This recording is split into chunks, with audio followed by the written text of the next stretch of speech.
Am 29. August 1976 besuchte die Krankenschwester Auf gerader und trockener Fahrbahn fuhr sie gegen einen Baum und war auf der Stelle tot. Es geht um rätselhafte Unfälle und unerklärliche Suizide. Und um einen Mann, der eine Verbindung zu all diesen Fällen hat. Fred Gaster.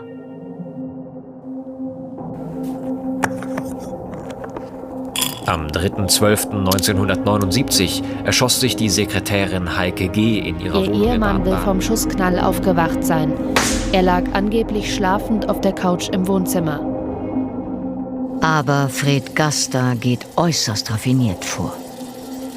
Am 01.01.1980 wurde Heidrun T. von den Beschuldigten aufgefordert. Dann befahl er ihr, sich in die Badewanne zu legen und den eingeschalteten Föhn ins Wasser zu werfen. Ein ganz, ganz tiefgründig gefährlicher Mensch. Aber er hat nie die Hand angelegt. Nach meiner Einschätzung hat er nie die Hand angelegt selber. Er hat immer machen lassen. 2 ARD-Journalisten rollen den alten Fall wieder auf. Denn sie haben den Verdacht, einem Serientäter auf der Spur zu sein. Fall für Fall, jede dieser vermeintlichen Kleinigkeiten sind dramatische Einzelschicksale und sie passen irgendwie so Puzzlestück für Puzzlestück zusammen. Die Suche nach Fred Gaster führt sie quer durch die Republik. Wo ist er und was hat er mit dem Tod von 5 Menschen zu tun? Der hatte seine Finger mit im Spiel. Und die Leute sind gestorben, weil sie Fred Gaster kennengelernt haben.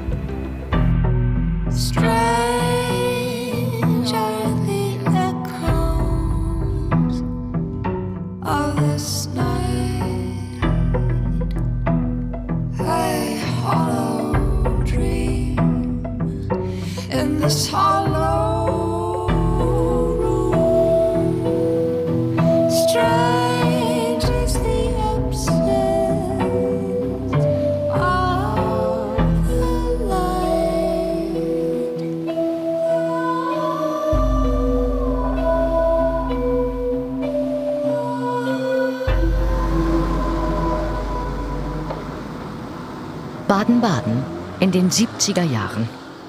Eine Stadt in Baden-Württemberg, 50.000 Einwohner. Wohlhabend mit niedriger Kriminalitätsrate. Doch oben auf dem Berg lebt ein Mann in einer weißen Villa, der ein dunkles Geheimnis hütet. Hinter verschlossenen Türen hält er okkultistische Sitzungen ab. Reihenweise verfallen die Menschen seiner Aura. Sein Name ist Fred Gaster. Er interessiert sich für Hypnose und Parapsychologie, experimentiert mit Drogen und Giftpflanzen und er versucht, Verbindungen ins Jenseits aufzubauen. Einer seiner Anhängerinnen erzählt er sei gar kein Mensch, sondern er stamme vom Stern Sirius. Dort wolle er mit ihr ein neues Leben beginnen. Fred Gaster erklärt ihr, das Leben auf Sirius sei teuer.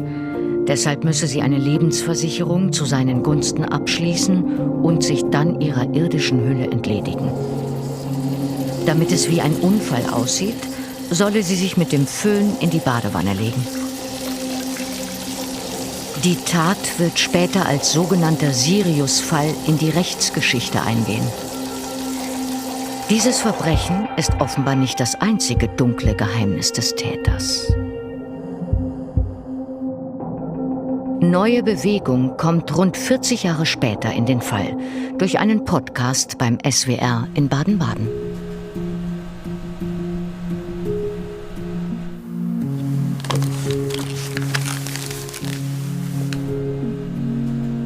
Guten Tag zu einer weiteren Folge Sprechen wir über Mord und hallo Thomas Fischer, hallo Mr. Strafrecht. Sirius ist der Fall, über den wir heute sprechen. Wer Jura studiert hat, der weiß genau, wovon ich rede. Dieser Fall, der hat es wirklich in sich. Die Kernfrage im Sirius-Fall ist, ob Fred Gaster bestraft werden kann. Sein Motiv ist eindeutig die Lebensversicherung. Aber es ist nicht verboten, jemandem zu erzählen, dass man von anderen Sternen stammt. Heidrun T. hat sich freiwillig mit dem Föhn in die Badewanne gelegt. Suizid ist nicht strafbar, Anstiftung zum Suizid daher auch nicht. Worin besteht also das Verbrechen? Diese heikle Frage müssen die Richter 1982 entscheiden. Und in diesem Fall war es halt so, dass das Opfer in einen Irrtum versetzt wurde. Dass es also letzten Endes nicht genau wusste, was es tat. Ob man das jetzt verrückt findet oder abwegig oder darauf kommt es ja nicht an. Es kommt ja nur darauf an, wie das Opfer selbst es gesehen hat. In diesem Fall hat das Opfer gedacht, ich sterbe ja gar nicht, sondern ich lebe ja weiter nur an einer anderen Stelle. So, dass das Opfer praktisch zum Werkzeug des Täters gemacht wird. Und zwar, außergewöhnlicher Fall, zum Werkzeug gegen sich selbst. Das Urteil gegen Gaster lautet damals 7 Jahre wegen versuchten Mordes. Die besondere juristische Konstellation macht den Sirius-Fall zum Klassiker des Strafrechts, den alle Jurastudenten bis heute lernen müssen. Marie-Claire Schneider ist SWR-Archivarin und bereitet jede Podcast-Folge akribisch vor. Sie recherchiert die Hintergründe der Mordfälle, die Thomas Fischer und Holger Schmidt im Studio diskutieren. Für unseren Podcast Sprechen wir über Mord haben wir Fälle recherchiert und dann wurde immer über den Sirius-Fall gesprochen und den müssen wir unbedingt mal machen und irgendwann haben wir uns entschieden, wir machen den jetzt und dann habe ich recherchiert und habe zufällig einen Artikel gefunden, in dem stand, ja, die erste Verhandlung war am Landgericht Baden-Baden und war ganz aufgeregt und habe gleich Holger angerufen und gesagt, Holger, ist es hier bei uns in Baden-Baden? Das war der Anfang. Ein Baden-Badener Fall von 1980. Das bedeutet, dass es im SWR-Archivkeller noch Unterlagen geben könnte, die nicht digitalisiert sind. Marie-Claire findet einige Berichte. Schon damals wurde spekuliert, dass Fred Gaster noch mehr Menschen auf dem Gewissen haben könnte. Also möglicherweise ein Serientäter, der nie vollständig überführt werden konnte. Seine Opfer, so scheint es, waren ihm hörig. Mich fasziniert die Person, also wie hat Fred es geschafft, so viele Menschen zu manipulieren, dass sie Dinge tun, die sie nicht tun wollten. Und wir müssen ganz viel rausfinden, wir müssen ganz viel recherchieren, wir müssen ganz viele Briefe und Anfragen stellen, weil wir brauchen mehr Unterlagen und wir müssen mehr Akten einsehen, um da einfach zu verstehen, was da wirklich passiert ist. Sie wollen versuchen, Gaster zu finden. Er war damals 35 Jahre alt und könnte heute noch leben. Thomas Fischer und Holger Schmidt besprechen den Fall im Studio. Mord verjährt nicht. Es könnte sich also lohnen, weitere Taten zu recherchieren. Ja, klar. Jetzt gibt es eben 2 Möglichkeiten. Entweder das Ganze ist eine historische Betrachtung, dann bleibt sie aber extrem interessant, weil sich dann die Frage stellt, wie viele möglicherweise weitere Morde, aber auf jeden Fall Todesfälle spielen hier noch eine Rolle. Oder es gibt die andere Möglichkeit, dass wir hier wirklich noch auf einen ungeklärten, nicht bestraften Mordfall stoßen, halte ich für möglich. Die beiden Journalisten brauchen juristischen Rat. Sie fahren nach Karlsruhe, um einen ausgewiesenen Ermittlungsexperten zu treffen. Er war stellvertretender Generalbundesanwalt und jagte in den 70er Jahren die RAF. Rainer Griesbaum. Er ist in Juristenkreisen hoch angesehen. Sie treffen ihn an einem neutralen Ort, dem Karlsruher Zentrum für Kunst und Medien. Griesbaum kennt den Sirius-Fall und das Urteil. Die Richter hatten darin bereits 1982 5 rätselhafte Todesfälle in Fred Gasters Umfeld erwähnt. Wir sind der Meinung, wir sollten uns das jetzt näher angucken. Ist das aus Ihrer Sicht noch sinnvoll? Ist es zu lange her? Lohnt es sich, das nochmal anzugucken? Es stehen ja auch noch mehr Todesfälle in dem Urteil drin. Wir reden bei Sirius eigentlich immer nur über die Frau in der Badewanne, die überlebt hat. Aber das Urteil wimmelt ja irgendwie von seltsamen Todesfällen. Ein Fall, der Jahrzehnte zurückliegt, birgt oft Geheimnisse, die erst später wieder offenbar werden oder an das Tageslicht gebracht werden können. Und dass dieser Blick auf Sirius für manchen den Blick für andere am Rande noch mögliche Delikte verschlossen hat, was jetzt wieder eröffnet werden soll, das finde ich bewundernswert und da muss man einfach mitmachen. Griesbaums Zusage für fachliche Unterstützung im Hintergrund wird später noch wichtig werden. Marie-Claire Schneider und Holger Schmidt richten sich zunächst einmal in einem leerstehenden Serverraum im Keller ihr Hauptquartier ein. Der Fall ist komplex. Aus dem Urteil und diversen Zeitungsartikeln haben sie viele Namen und Querverbindungen zusammengetragen. Sie versuchen, Ordnung in den Fall zu bringen. Vielleicht machen wir alle Leute, die verstorben sind, auf eine Seite irgendwie und alle Leute, mit denen wir noch sprechen möchten, die aber noch leben. Die Verstorbenen nach links? Ja, warum nicht? In einigen Zeitungsartikeln ist von mindestens 5 Toten die Rede. Es sind die Verdachtsfälle aus dem Urteil. Um konkretere Infos zu bekommen, benötigen sie die Ermittlungsakte im Sirius-Fall. Doch es ist gar nicht klar, ob die überhaupt noch erhalten ist. Die Vielzahl der unterschiedlichen Akteure in diesem Fall ist verwirrend. Noch haben sie keinen Überblick und vor allem keine verlässlichen Informationen. Von einigen Todesopfern gibt es immerhin Namen. Und sie haben diverse Orte recherchiert, an denen Fred Gaster gelebt und möglicherweise Straftaten begangen hat. Über Meldeanfragen bei den dortigen Behörden wollen sie herausfinden, wo Fred Gaster sich heute aufhält. Ja, das ist doch eine ganze Menge. Ja. Fred Gaster ist für die Journalisten bislang ein Phantom. Er scheint ein Mann mit extrem manipulativen Fähigkeiten zu sein. Ob er noch lebt und wenn ja wo, ist unklar.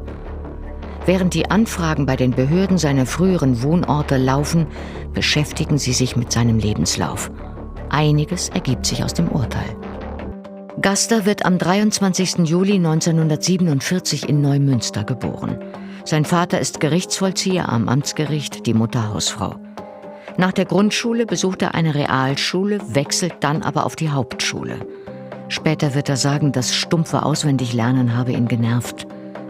Eine Ausbildung an der Handelsschule bricht er nach einem halben Jahr ab. In der Zeit lernt er seine spätere Frau Heike kennen. Für sie eine verhängnisvolle Begegnung. Fred Gaster will weg aus Neumünster. Die Kleinstadt zwischen Kiel und Hamburg bietet für junge Leute wenig Perspektive. Fred macht eine Lehre zum Galvaniseur-Facharbeiter. Er lernt, wie man Oberflächen versilbert und vergoldet. Aber er fühlt sich zu höheren Berufen, will in die Chemiebranche, wie er sagt. Zunächst wird er jedoch zur Bundeswehr eingezogen. Dort bekommt er eine medizinische Sanitäterausbildung und Zugang zu Schmerzmitteln. Außerdem lernt er hier den Umgang mit Waffen. In der Folgezeit wird er immer wieder wegen Verstoßes gegen das Waffengesetz auffallen. Nach der Bundeswehrzeit absolviert er ein Studium an der Technikerschule in Nürnberg. Mit einem Klassenkameraden gründet er eine Firma für Galvanisiertechnik. Hier zeigen sich erste kriminelle Tendenzen. Gaster kauft im Unternehmen die Rohstoffe für das Vergolden ein. Er zweigt heimlich Goldbarren ab, die er über Komplizinnen bei Banken verkauft. Auf diese Weise betrügt er seinen Geschäftspartner um 800.000 D-Mark. So finanziert er seinen großspurigen Lebensstil. Gaster lebt einige Jahre in Heidenheim, sucht aber eine Eigentumswohnung in Baden-Baden. Möglicherweise fasziniert ihn der Reichtum der Stadt. Hier treffen sich wohlhabende Bürger zum Pferderennen oder im berühmten Casino. Vielleicht ist es auch ein Bedürfnis, zur gesellschaftlichen Oberschicht zu gehören, das ihn nach Baden-Baden zieht. Möglicherweise könnte Fred Gasters ehemaliger Geschäftspartner mehr erzählen. Der Galvanisierbetrieb existiert noch, wenn auch unter anderem Namen. Sie stellen dem Geschäftspartner eine Interviewanfrage und wenden sich dann dem eigentlichen Opfer aus dem Sirius-Fall zu. Heidrun T., die Frau, die 1980 bereit ist, sich auf Fred Gasters Anweisung mit einem eingeschalteten Föhn in die Badewanne zu legen. Sie überlebt nur durch einen Zufall. An Heidrun zeigt sich das Beuteschema von Gaster. Er sucht sich junge Menschen, die unsicher und leicht zu beeindrucken sind. Und er manipuliert sie, bis sie ihm verfallen. Heidrun ist Jahrgang 1951. Sie wächst in der Kleinstadt Aalen auf. Dort arbeitet sie als Sekretärin in der Fachhochschule. Zeugen beschreiben Heidrun als unselbstständig und komplex beladen. bis sie Anfang der 1970er Jahre Fred Gaster kennenlernt. Die beiden begegnen sich in einer Disco bei Aalen. Heidrun ist mit einer Freundin da. Für sie ist es Liebe auf den ersten Blick. Sie wird später sagen, sie habe das Gefühl gehabt, ihn bereits aus einem früheren Leben zu kennen. Fred sieht blendend aus, ist galant und bringt Heidrun mit seinem Porsche nach Hause. Er wird zu ihrem Lehrmeister in allen Lebensbereichen. Im Laufe der Monate eröffnet er ihr die Welt der Philosophie und der Spiritualität. Sie beginnt mit Yoga und mit Meditation. Heidrun T. wäre eine wichtige Zeugin und weiß vielleicht, wo Gaster heute lebt. Sie machen sich auf die Suche nach ihr. Während Holger Schmidt Behördenanfragen schreibt, sucht Marie-Claire Schneider im Archivsystem der ARD. Und hier gibt es einen Treffer. Heidrun T. ist vor Jahrzehnten in einer Talkshow aufgetreten.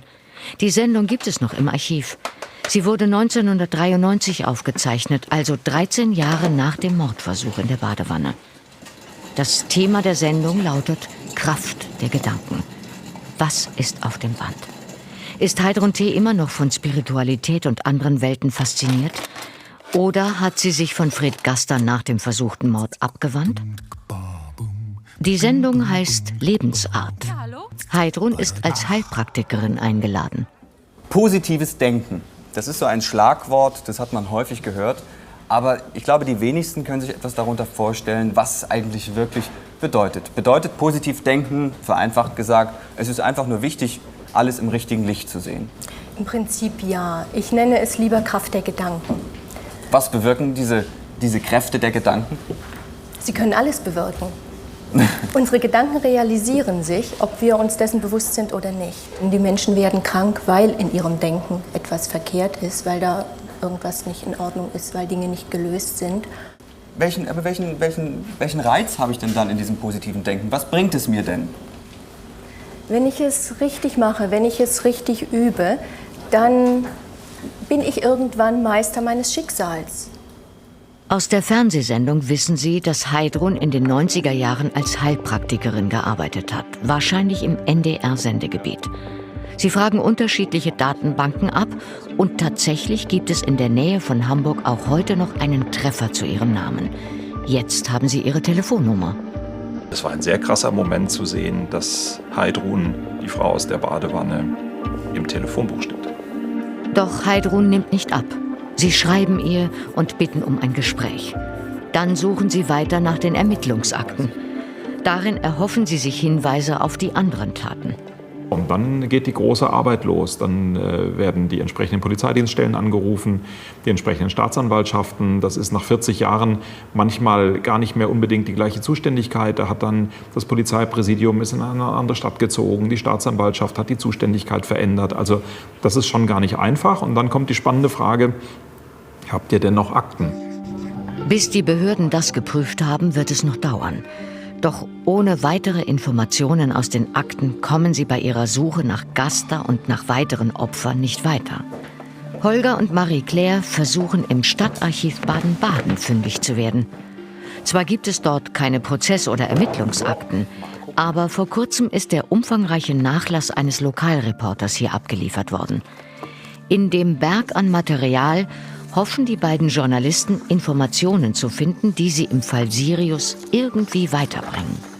Das wäre doch der Hammer, wenn jetzt hier irgendwo der Gaster dazwischen wäre. Das ist der Nachlass von Karl Reinbote. Und Karl Reinbote war hier ganz lange Zeit der lokale Korrespondent der Zeitung. Und ich weiß, dass er über den Prozess gegen Fred Gaster berichtet hat. Ich weiß, dass es Aufzeichnungen von ihm über die damaligen Ermittlungen gibt. Und es gibt ein riesengroßes Fotoarchiv von ihm. Und die Frage ist natürlich, finden wir Bilder von Fred Gaster?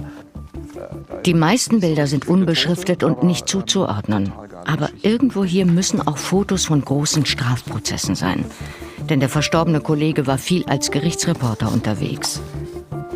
Sind wir sicher, dass hier wirklich keine Systematik drin ist, dass es auch egal ist, wie wir durchgucken, weil wir nichts durcheinander bringen?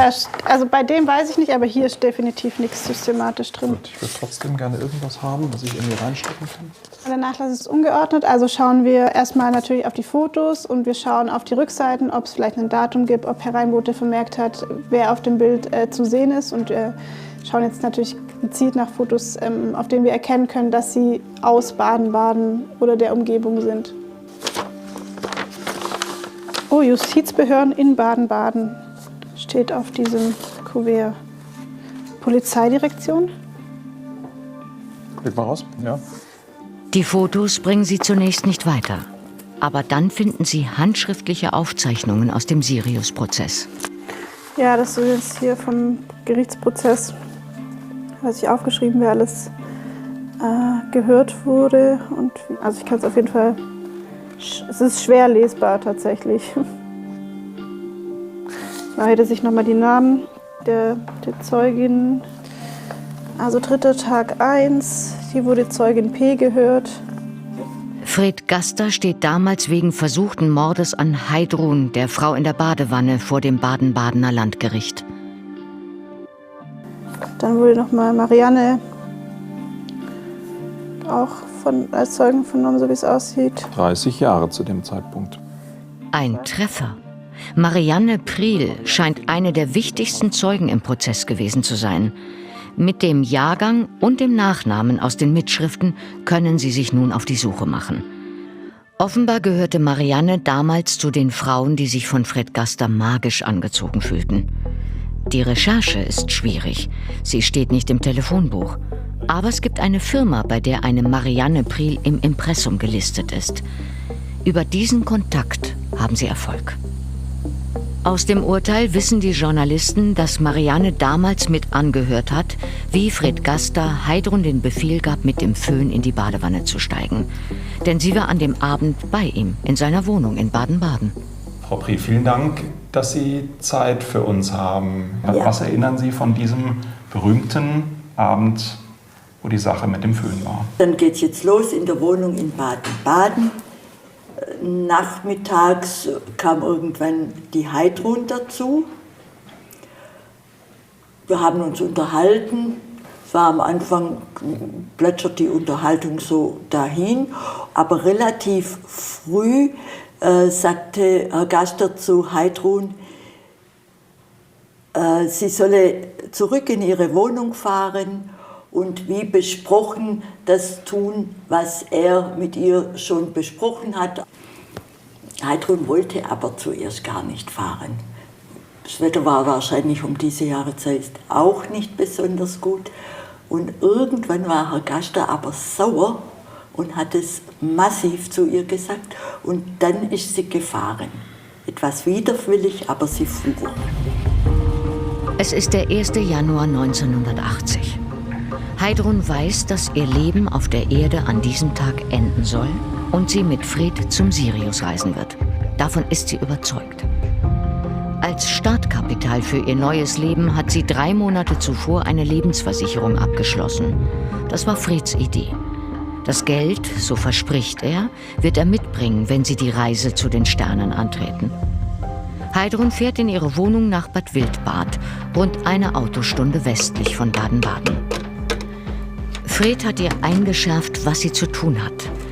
Heidrun soll einen Kuchen backen, eine Verabredung für den nächsten Tag treffen, einen Brief schreiben und Wäsche waschen.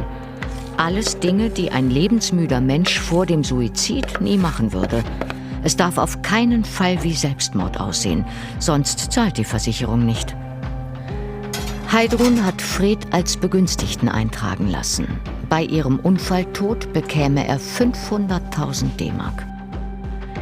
In Baden-Baden warten Fred Gaster und Marianne Priel in Freds Wohnung. Er fordert sie auf zu meditieren. Möglicherweise hypnotisiert er sie auch. Dann hat er mit mir gesprochen und gesagt, heute Abend wird noch jemand sterben. Und ich habe gefragt, ja, wer und wie und wo.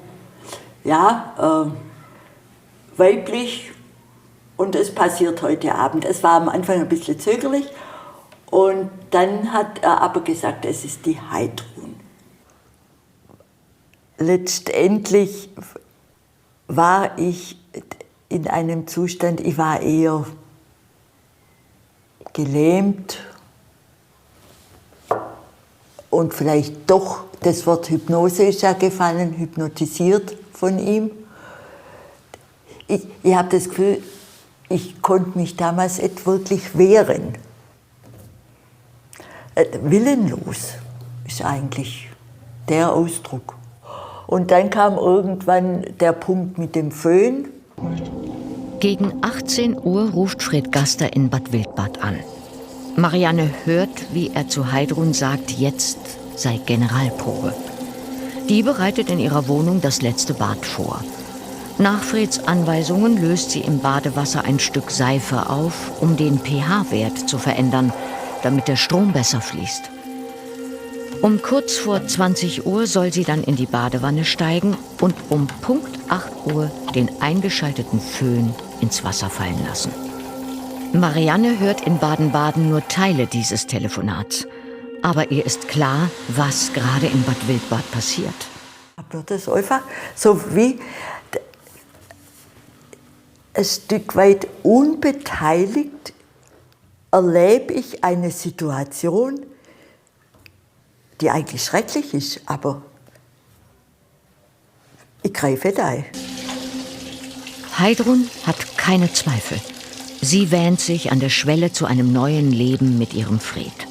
Und sie befolgt minutiös seine Anweisungen.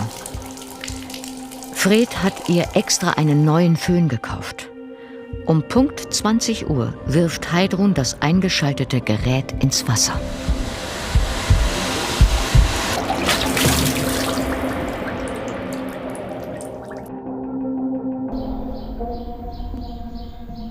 Und in Baden-Baden sagt Fred Gaster zu Marianne, nun sei es wohl vorbei. Um 7:45 ruft Fred bei Heidrun an. Ein Kontrollanruf, um sicherzugehen, dass sie wirklich tot ist.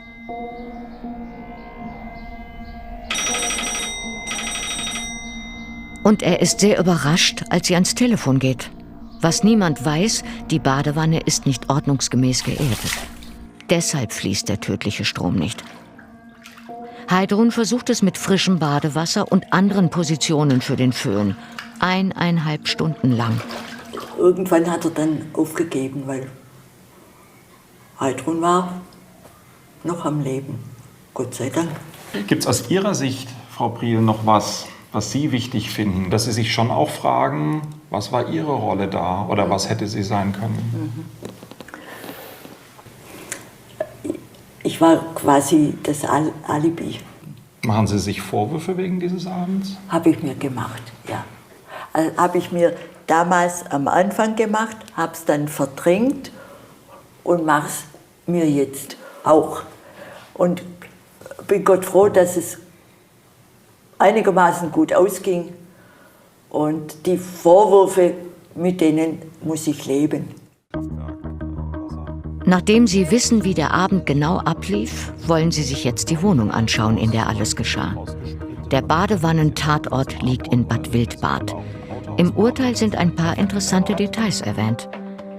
Für die Tat hatten Fred und Heidrun wohl extra einen Föhn mit einem besonders langen Kabel gekauft, weil Heidruns Föhn nicht vom Waschbecken bis zur Badewanne reichte. Und die Wohnung sei so klein gewesen, dass Heidrun das Telefon bei den späteren Gesprächen mit Fred mit zur Badewanne nehmen konnte. Fakten, die sich auch 40 Jahre später noch überprüfen lassen. Sie erhoffen sich vor Ort weitere Hinweise, denn Heidrun T. hat sich auf ihre Briefe bislang nicht gemeldet. Es ist eine Reise in die Vergangenheit. Heidrun zieht 1978 nach Bad Wildbad. Die Wohnung gehört Fred Gaster und seinem Geschäftspartner.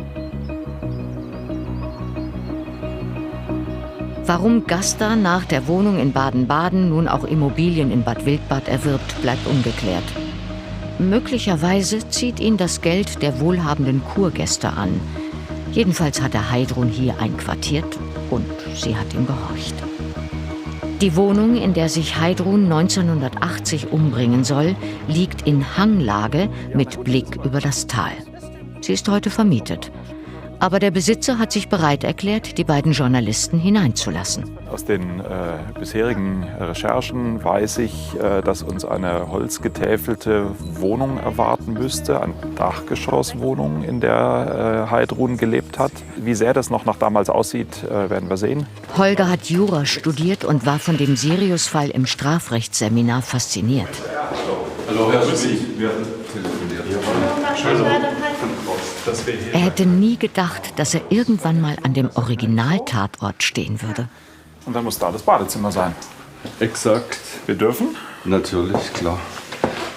Die Steckdose für den Föhn ist rechts am Waschbecken. Keine Badewanne mehr. Aber hier stand sie dann. Aber hier muss sie, ja, hier muss sie gestanden haben. Ja. Der heutige Besitzer hat die berühmte Badewanne herausgerissen und durch eine Dusche und eine Waschmaschine ersetzt. Genau die drüben. Okay, also unterm Strich hier hätte Heidrun sterben können. Wenn es geklappt hätte, dann? Wenn es geklappt hätte. Ja. Die Entfernung von der Wanne zur Steckdose beträgt knapp 2 Meter. Die Angaben mit dem extra langen Kabel am Föhn passen also. Genau hier. Genau hier.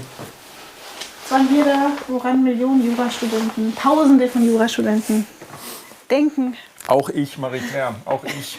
Wenn sie diesen Und Fall wer hätte haben. gedacht, dass ich je an dieser Badewanne stehe, die nicht mehr da ist. Fast genau. So, und dann war hier der Ihr Wohn-Ess. Wohn-Ess-Bereich und dann hat sie hier den Kuchen gemacht. Ja. Heidrun T. ist derzeit ihre wichtigste Spur. Was kann sie über Fred Gaster erzählen? Weiß sie möglicherweise sogar, was aus ihm geworden ist?